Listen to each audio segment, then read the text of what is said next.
Comics. Hey, welcome to Rockin Comics. I'm Zach. I'm Amy. We've got books and awesome today, which is what we kind of have every week. Pretty much. Yeah. Nothing wrong with that. No. That's how it works. So let's start things off with Dark Horse Comics. Okay. BPRD Hell on Earth number 5. I really like this story. This is Hell on Earth Russia number 5. It wraps up the story really nicely, but you get some twists and turns in there with Johan and the Russian guy Iosif. There's a new suit for Johan, which Kate isn't happy with. And then some weirdly bizarre turns at the end, which ends with a girl in a glass tube. That's kind of BPRD for you, though, right? Yes. I mean, that is right up the BPRD alley, and I just happen to really, really like it this week, so that's what I'm saying. There you go. That's what I'm saying. All right. Let's talk about Secret Avengers. Yes. Why don't you talk about this one? I'll talk about DC. Okay. Does that work okay? That's great.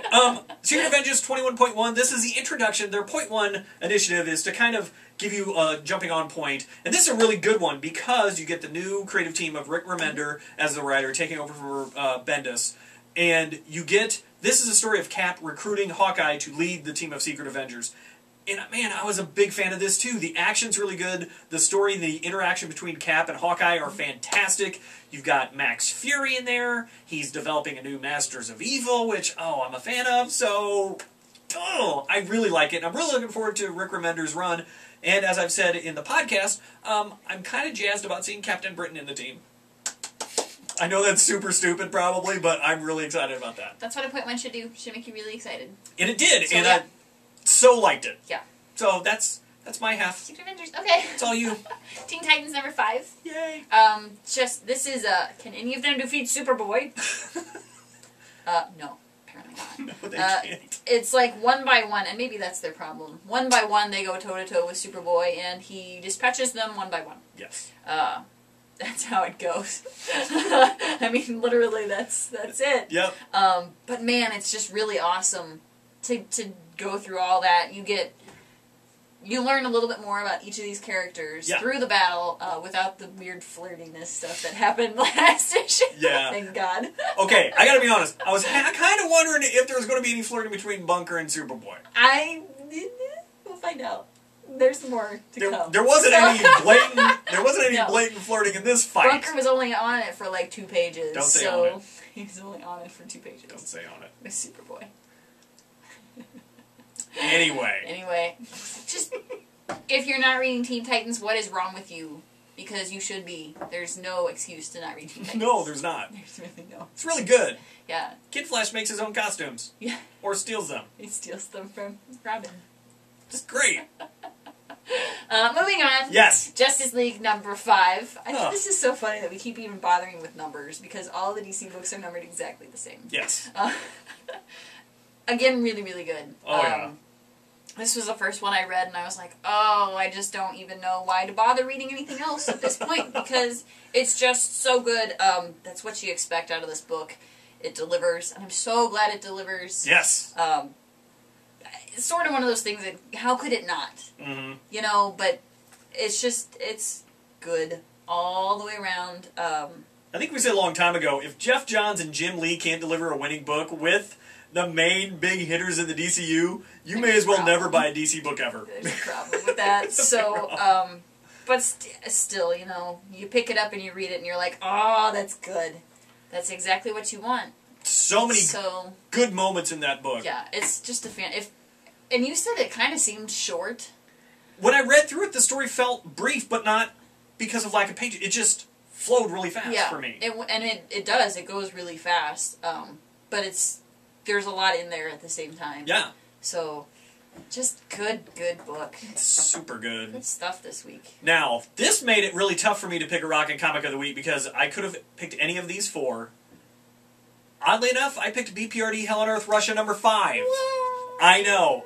This is kind of a nod to the whole series, really, and because it's such a satisfying book every single month that they put it out, and this issue in particular had some it's kind of an epitome of what this story's about. Really good storytelling, really good art, interesting threads that go here and there in turns that you don't see coming, And it's not that this book isn't worthy of being a Rockin' Comic, it is, but it's still kind of a nod to the whole series in general.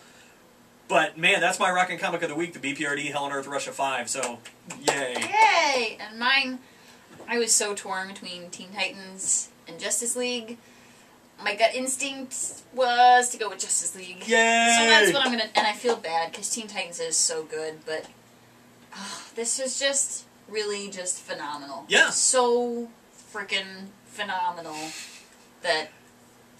Like I said, for a story that feels short, there are so many really good moments in that book, and that it was a tough week for me to pick. Yeah, any 4 of these books. I mean, this is the cream of the crop right here. We're sitting with 4 really good books. Yeah, we talk about more books in the podcast at rockincomics.com. Some live up to the hype, some don't. One series is over. Yay! Makes me kind of relieved, but anyway. Moving on to your awesome. To Aimee's awesome this week is Jedi Apprentice. Yay. Which is a young adult series from, golly, that would have been quite a while ago. You know, I looked it up and I forgot what it was. I'm going to say about a decade ago. Okay. That sounds probably about right. Maybe not quite. Back when episode 1 came out, maybe it has been a decade. I think so. Yeah. Okay. Yeah. It is the story of a young Obi-Wan Kenobi as an apprentice to Qui-Gon. And it's just a really good series. I think it was 17 or 18 books long. And they're little books. I mean, they're pretty tiny on your bookshelf, but it's good sometimes to just pick something up and just read it and just be done with it. And that's why I really liked these books so much. I mean, I've read others, the Star Wars novels that are like that, and I don't have a problem with that. Mm-hmm. But I like to pick something up and just read it, and you're done. And it's a good read. It's not it's not a stupid read. They call it, what do they call it? Like a beach read or something like that sometimes? I don't know who does that, but I get it, but... That's the term they use or something like that. So I just really recommend the series if you are all into the extended universe of Star Wars, particularly if you're interested in Obi-Wan or Qui-Gon. Worth reading, absolutely. I think, and I could be wrong, but did they collect them into 2 different, bigger volumes? I know that some of them were collected into bigger books. Obviously, I already had the series, so I didn't buy it. I don't know if they went through and did, 1 through 5. I don't know if they went through everything, or if they started collecting and then... Because sometimes they do that. And don't finish, They'll start collecting and then they don't finish collecting them. And I unfortunately don't know if they're even still in print, but I'm sure you can find them on the eBay. Yes. That's what the internets are for, kids. Or swap.com. Probably somebody out there is trying to trade them. There you go. So you can find them. They were $4 books, I think, at the time. So, I mean, it's a cheap book, too. Pick it up, read it. Really good book. Worth reading. There you go. And that's it for this week. Yep. We're done. Next week, more books, more awesome, maybe an archives, maybe even a guest host. Oh. Maybe. I have to put in a phone call. Okay. My people get a hold of his people. See if that'll happen. I don't know. But until next time, I'm Zach. I'm Aimee. Bye. Bye.